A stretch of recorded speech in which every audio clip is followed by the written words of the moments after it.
GS Hindi classes में मैं घनश्याम पारिक आप सभी का स्वागत करता हूं। वरिष्ठ अध्यापक हिंदी यानी सेकंड ग्रेड हिंदी की आंसर की आरपीएससी ने जारी कर दी। कुछ प्रश्नों पर आपत्ति लग सकती है, अभी कुछ है वो प्रूफ मांग रहे हैं, बहुत सारे प्रश्न हैं वो आपत्ति वाले नहीं हैं, लेकिन फिर भी मैं कुछ प्रश्नों के बारे में आपको बताऊंगा। आप इस वीडियो में जिन प्रश्नों पर आपत्ति लग सकती है उनके प्रूफ भी जान सकते हैं। मैं प्रूफ सहित आपको बता रहा हूं और कुछ प्रश्न है वो मैंने चिन्हित किए हैं और उनमें आप देखिए कि ये 6 प्रश्न है। 12 का प्रश्न, 33 का प्रश्न, 40 का प्रश्न, 59 यानी 59 का प्रश्न, 106 और 114। इनमें से भी 4 ही ऐसे प्रश्न हैं जिन पर आपत्ति प्रभावी होगी, लेकिन 4 प्रश्न बहुत होते हैं, प्रश्न एक ही बहुत है। तो यहां हमें प्रयास करना चाहिए, आपत्ति लगानी चाहिए। अब कुछ ये पूछते हैं कि आपत्ति कैसे लगाएं, तो ये प्रोसेस आपने थर्ड ग्रेड के माध्यम से अब जान लिया होगा। और सेकंड ग्रेड में आपत्ति लगाने में कुछ ये भी संशय कर रहे हैं कि मेरा प्रश्न सही है फिर भी लगाऊं क्या, तो नहीं लगानी है। जब आपका उत्तर है वो आरपीएससी के उत्तर से मेल नहीं खा रहा है और वाकई वहां संशय है, तब ही आपको आपत्ति लगानी है, अदरवाइज आपको पैसे खराब नहीं करने हैं। फिर भी देखिए कुछ प्रश्न, तो इसमें पहला प्रश्न देखो 12 का प्रश्न है, ये ज्यादातर का गलत हो गया, लेकिन पहले भी मैंने आपको बताया था सोल्व करते समय कि यहां दिक्कत हो सकती है। और वो देखिए रैंड दिना वाक्य संग खेलूं, 12 का प्रश्न देखो। और झिरमिट खेलन जाती पंक्तियों से मीरा का कृष्ण के प्रति निम्नलिखित में से कौन सा भाव प्रकट होता है, ये सख्य भाव मानना है और ये है भी, लेकिन फिर भी आप इसमें दाम्पत्य वाला भाव है वो पहले वाली पंक्ति में देख सकते हैं। ये जो है वो झिरमिट खेलन जाती इसमें ज्यादा है और ये आउट ऑफ सिलेबस है। झिरमिट खेलन जाती है, ये जो मीरा के पद आपके जो दिए हुए हैं 20 उनमें से नहीं है। फिर भी देखिए आप ये देखो मीराबाई की पदावली, ये आचार्य परशुराम चतुर्वेदी इसके संपादक हैं और इसमें पृष्ठ संख्या 16 पर, पृष्ठ संख्या 16 पर देखो इसमें दिया हुआ है और इसमें यह दिया हुआ है गिरधर मारो सांचो प्रीतम देखत रूप लुभाऊं, रैन पड़े तब ही उठी जाऊं, भोर भये उठी आऊं, रैन दिना, ये दी लाइन इसमें वाक्य संग खेलूं, इसलिए वाक्य संग का मतलब प्रीतम के संगी है, ज्यों त्यों वाही लुभाऊं। तो यहां दाम्पत्य भाव की संभावना की जा सकती है। आपत्ति अगर लगाएं तो आयोग इस पर विचार कर सकता है। बाकी इसमें बहुत ज्यादा गुंजाइश मुझे नहीं लग रही है, क्योंकि ये इसके कारण नहीं लग रही है। ये जो इसमें दे दिया ने झिरमिट खेलन जाती, ये देखिए आप, तो इसमें ये सख्य भाव हो गया, फिर भी आप इसमें आपत्ति लगा सकते हैं। तो आपने जान लिया होगा मीराबाई की पदावली, आचार्य परशुराम चतुर्वेदी, और इसमें ये पृष्ठ संख्या 16 है, ये देखो, और मलिक एंड कंपनी जयपुर से ये प्रकाशित है, और संस्करण 2013, संस्करण 2013। ये सब चीजें हैं वो आपको आपत्ति लगाते समय ध्यान में रहनी चाहिए। फिर दूसरा प्रश्न देखिए 33 का प्रश्न है, 33। मैं वही प्रश्न आपको बता रहा हूं जहां दिक्कत है, सारे प्रश्न नहीं बता रहा। अब कुछ है वो कि सोलो कराते कराते प्रश्न से बोर हो गए कि प्रश्न ने बताने लग जाएगा, तो ऐसा मैं नहीं कर रहा हूं, बल्कि आपको 33 नंबर का प्रश्न ये देखो आप, 33 नंबर का, ये कमेंट किया था किसी ने, अच्छा कमेंट किया और उन्होंने अच्छा बताया। ये देखिए 33, शब्द शक्ति के संबंध में असंगत कथन कौन सा है, असंगत कथन कौन सा है। तो इसमें देखो आप असंगत कथन में, तो ये देखिए आप जब वाच्यार्थ ये सारा है, इसमें ये देखो 2 नंबर वाला, इसमें ये मिस प्रिंट हुआ है। व्यंजन के स्थान पर क्या होना चाहिए था, व्यंजना, व्यंजना। अब इसका ये चाहिए कि कोई प्रूफ तो इसमें कुछ है नहीं, बस आप ये लिखोगे कि मिस प्रिंट है, ये व्यंजन शब्द है, उसके स्थान पर क्या होना चाहिए, व्यंजना होना चाहिए। तो ये उत्तर किसी का गलत हो गया, उत्तर की बात है, बाकी उत्तर तो ये है ही 3 नंबर वाला, ये माना ही है आयोग ने। लेकिन ये देखो जब व्यंजन शब्द में हो तो व्यंजना शब्द में हो, ये यहां क्या होना चाहिए था, व्यंजना होना चाहिए था। तो ये इसमें गलती है। यहां अगर किसी का ये गलत हो गया हो तो वो आपत्ति लगा सकता है। ये 33 का प्रश्न है। इसके बाद में देखो 40 का प्रश्न, 40 का प्रश्न। अब ये 40 का प्रश्न देखो आप, ये रहा, ये 40 का प्रश्न है। इसमें पदक्रम के संबंध में असंगत कथन निम्नलिखित में से कौन सा है? तो उत्तर तो ये सही है, ये उत्तर है वो सही है, लेकिन ये पहले वाला है अभी भी बिल्कुल ठीक नहीं है। इसके लिए अपन किताब कंसल्ट करेंगे, आधुनिक हिंदी व्याकरण और रचना, पृष्ठ संख्या 148। ये देखो, आधुनिक हिंदी व्याकरण और रचना और पृष्ठ संख्या है वो 148 है। 148 पर देखेंगे हम, 148 ये रहा। इसमें साफ साफ लिख रखा है, अनुबद्ध संबद्ध बोधक ऐसे संबंध बोधक अव्यय संज्ञा के विकृत रूप के बाद आते, जैसे किनारे तक के, सखियों सहित, कटोरे भर। तो ये मतलब वाक्य के आदि में नहीं आती, आदि वाली बात है वो भी गलत है। तो यहां ये उत्तर दो हो सकते हैं 40 में, संबंधवाचक और उसके अनुसंबंधी सर्वनाम के कर्मादि कारक बहुधा वाक्य के आदि में आते हैं, तो यहां ये आप लगा सकते हैं। ठीक है, अनुबद्ध संबंधबोधक ऐसा कैसा लिख रखा है, ऐसे संबंधबोधक अव्यय संज्ञा के विकृत रूप के बाद में आते हैं, तो ये आपको ध्यान में रखना है, ये आदि में नहीं आती। ठीक है,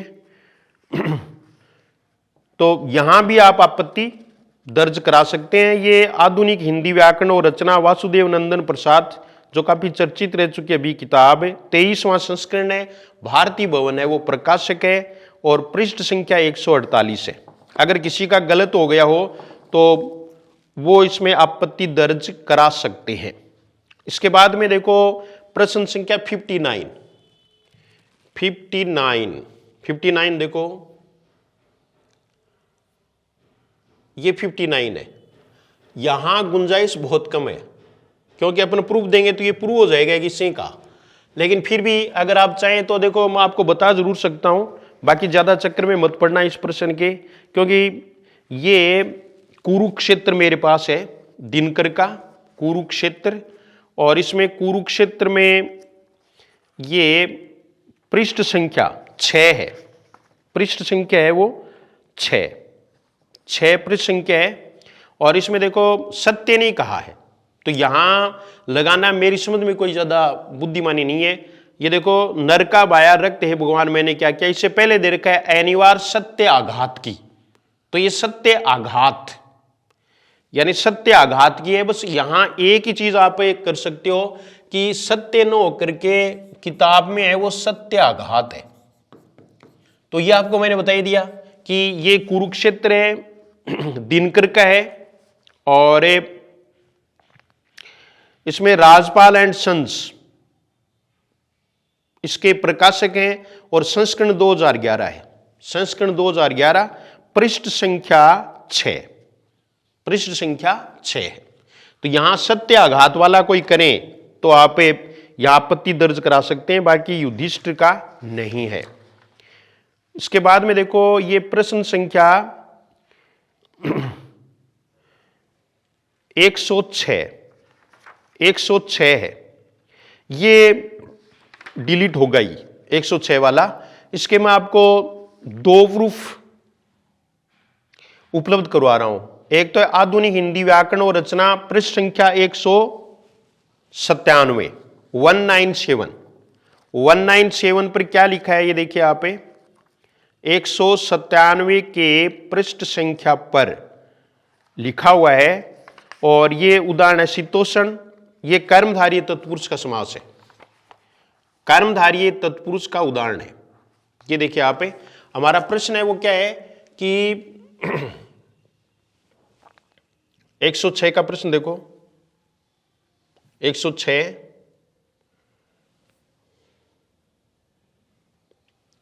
ये 106, और ये देखो आप, तो इसमें कौन से विकल्प में द्विगु समास के उदाहरण हैं का मतलब दोनों होने चाहिए।